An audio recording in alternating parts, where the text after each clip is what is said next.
ఈ మధ్య social media open చేస్తే చాలు ఒక్కటే రచ. శివాజీ, అనసూయ, చిన్మయి, నాగబాబు ఇలా బోలెడు పేర్లు వినిపిస్తున్నాయి. కానీ అసలు విషయమేంటి? ఒక చిన్న మాటల గొడవ ఇంత పెద్ద వివాదంగా ఎందుకు మారింది? సరే, పదండి ఈ ఇష్యూని కొంచెం లోతుగా విశ్లేషిద్దాం. ఈ విశ్లేషణ స్టార్ట్ చేసే ముందు మనమందరం వేసుకోవాల్సిన ప్రశ్న ఇది: అసలీ గొడవలో ఎవరు మాట్లాడాలి, ఎవరు సైలెంట్గా ఉండాలి, ఎవరి మాటలు ఎవరి జీవితాల్ని ఎలా ప్రభావితం చేస్తున్నాయి? ఈ ప్రశ్నలకు సమాధానం వెతుకుదాం రండి. కథ మొదలైంది ఇక్కడ్నుంచే. శివాజీగారు చేసిన కొన్ని కామెంట్స్తో ఈ వివాదానికి బీజం పడింది. ఆయన మాటలతోనే ఈ మొత్తం చర్చ మొదలైంది. శివాజీ కామెంట్స్కి వెంటనే రియాక్షన్ వచ్చింది. అనసూయ, చిన్మయి ఇద్దరూ రంగంలోకి దిగారు. వాళ్ల రెస్పాన్స్తో ఈ డిబేట్ ఇంకా పెద్దదైంది. సోషల్ మీడియాలో 2 గ్రూపులు, ఫుల్ డిబేట్ స్టార్ట్ అయిపోయింది. అండ్ ఫైనలీ ఈ మొత్తం కథని ఒక పెద్ద మలుపు తిప్పిన వ్యక్తి నాగబాబు. ఆయన ఎంట్రీతో సీన్ మొత్తం మారిపోయింది.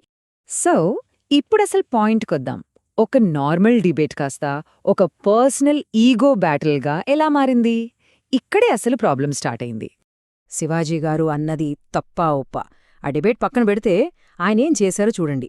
క్రిటిసిజం రాగానే క్షమాపణ చెప్పారు, ఒక వివరణ ఇచ్చారు, చివరికి మహిళా కమిషన్ ముందు కూడా వెళ్లారు. అంటే లాజికల్గా చూస్తే ఇష్యూ ఇక్కడతో క్లోజ్ అయిపోవాలి. కాని అవ్వలేదు. ఎందుకంటే మన సోర్సెస్ ప్రకారం ఇది కేవలం మాటల గొడవగా మిగిలిపోలేదు. ఇది ఒక ఈగో డిబేట్, అంటే అహంకారాల మధ్య యుద్ధంగా మారిపోయింది. ఇక్కడే అంతా ట్రాక్ తప్పింది. ఇక్కడ చూడండి, ఈ ఇష్యూని ఎలా ముగించొచ్చు, ఎలా పెంచారు అనేది ఈ కంపారిజన్ చూస్తే క్లియర్గా అర్థమవుతుంది. సింపుల్గా మీ మాటలతో మేం ఏకీభవించం అని చెప్పి ఉంటే మ్యాటర్ అక్కడితో ఆగిపోయేదేమో. కానీ అలా జరగలేదు. దానికి బదులుగా రెచ్చగొట్టే కంటెంట్, పర్సనల్ అటాక్స్, వీటితో ఇష్యూ ఇంకా పెద్దదైపోయింది. ఇక ఇక్కడే వచ్చింది అసలైన ట్విస్ట్. ఇష్యూ ఒక వైపు వెళ్తుంటే దానికి అస్సలు సంబంధం లేని ఒక వ్యక్తి ఎంట్రీ ఇచ్చారు. అది కూడా చాలా పవర్ఫుల్గా. ఈ టైంలైన్ చూడండి ఒకసారి. శివాజీ కామెంట్స్ చేసి సారీ చెప్పి ఆల్మోస్ట్ ఒక వారం అయిపోయింది. ఇష్యూ మెల్లగా కూల్ అవుతున్న టైంలో కరెక్ట్గా 7వ రోజు నాగబాబుగారు ఈ డిబేట్లో ఎంటర్ అయ్యారు. సో ఇక్కడ మనం గుర్తించుకోవాల్సిందేంటంటే, నాగబాబు ఎంట్రీని జస్ట్ ఒక సెలబ్రిటీ ఒపీనియన్లా చూడలేం. ఆయన ఒక ఎమ్మెల్సీ, అంటే ఒక ప్రజాప్రతినిధి. ఒక ప్రజాప్రతినిధి మాటకు ఒక నార్మల్ పర్సన్ మాటకు చాలా తేడా ఉంటుంది. దానికొక బరువు, ఒక బాధ్యత ఉంటాయి. ఇప్పుడసలు ప్రశ్న ఏంటంటే, నాగబాబు మాట్లాడొచ్చా లేదా అని కాదు. డెమోక్రసీలో ఎవరైనా మాట్లాడొచ్చు, రైట్? కానీ ఆయన ఆ రకంగా మాట్లాడాలా? ఆయన మాట్లాడిన పద్ధతి కరెక్టేనా? అది అసలు ప్రశ్న. సోర్సెస్లో లేవనెట్టిన కొన్ని ప్రశ్నలు ఇవి. అసలు ఆ టోన్లో మాట్లాడాల్సిన అవసరం ఉందా? ఆ పదాలు వాడాలా? శివాజీకి అమ్మ, భార్య, చెల్లి లేరా? ఆడవాళ్ల గురించి మాట్లాడే హక్కు కేవలం సెలబ్రిటీలకే ఉంటుందా? సామాన్యులకు ఉండదా? ఇవన్నీ ఆలోచించాల్సినవే కదా. ఈ మొత్తం ఈ గోల గొడవలో, ఈ మాటల యుద్ధంలో నిజంగా నష్టపోయిందెవరు? అసలీ ఇష్యూతో సంబంధమే లేని ఒక వ్యక్తి దీనికి బలైపోయారు.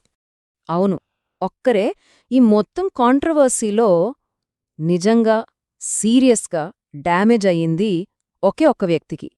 ఆ వ్యక్తి నిహారిక. ఈ గొడవ వల్ల ఆమె పేరు, ఆమె పర్సనల్ లైఫ్ అనవసరంగా రోడ్డు మీదికి లాగారు. ఒక్కసారి ఆలోచించండి. ఈ ఇష్యూలో ఆమె ఒక్క మాట మాట్లాడిందా? లేదు. ఎవరినైనా రెచ్చగొట్టిందా? లేదు. తన పర్సనల్ లైఫ్లో ఎన్నో కష్టాలు చూసి కెరియర్ను మళ్లీ నిలబెట్టుకుంటున్న టైంలో ఈ గొడవలో ఆమెను టార్గెట్ చేశారు. అందుకే ఇక్కడ మనం అర్థం చేసుకోవాల్సిన పాయింటేంటంటే, నిహారికకి జరిగిన డ్యామేజ్ మొదట్లో జరిగిన శివాజీ, అనసూయ డిబేట్ వల్ల కాదు. మన సోర్సెస్ ప్రకారం ఈ డ్యామేజ్కి అస్సలు కారణం నాగబాబు వాడిన మాటలే. ఈ ఇన్సిడెంట్ మనకు పబ్లిక్ లైఫ్లో బాధ్యత గురించి, ఫ్యామిలీ లెగసీ గురించి ఒక పెద్ద లెసన్ నేర్పిస్తుంది. ఈ టేబుల్ చూడండి. ఒకవైపు చిరంజీవి గారు, పవన్ కళ్యాణ్ గారు. ఎంత పెద్ద పొజిషన్కి వెళ్ళినా, ఎన్ని విమర్శలొచ్చినా చాలా హుందాగా, డిసిప్లిన్డ్గా ఉంటారు. కాని అదే ఫ్యామిలీకి చెందిన నాగబాబుగారు మాత్రం ఎందుకో ప్రతిసారీ ఇలాంటి వివాదాలనే ఎంచుకుంటారు. ఇది ఆలోచించాల్సిన విషయమే. అందుకే ఈ సోర్సెస్ నుంచి వచ్చే ఫైనల్ కన్క్లూజన్ చాలా క్లియర్గా ఉంది. ఇది ఆయన మాట్లాడాల్సిన ఇష్యూనే కాదు. ప్రజా సమస్యల మీద మాట్లాడితే ఎవరూ అడగరు, కాని ఇది అలాంటిది కాదు. ఫైనల్గా ఈ మొత్తం ఎపిసోడ్ నుంచి మనం నేర్చుకోవాల్సిన ఒకే ఒక పవర్ఫుల్ పాఠమేంటంటే, అవసరం లేని చోట మాటలొదిల్తే ఆ మాటల దెబ్బలు తిరిగి మన సొంత వాళ్లకే తగులుతాయి. ఈ విశ్లేషణను ఒక ప్రశ్నతో ముగిద్దాం. ఈ సోషల్ మీడియా కాలంలో ఒక పబ్లిక్ ఫిగర్, ఒక ప్రజాప్రతినిధి పర్సనల్ ఒపీనియన్కి, వాళ్ల పబ్లిక్ రెస్పాన్సిబిలిటీకి మధ్య ఉన్న లైన్ ఎక్కడ గీయాలి? దీని గురించి ఆలోచించండి.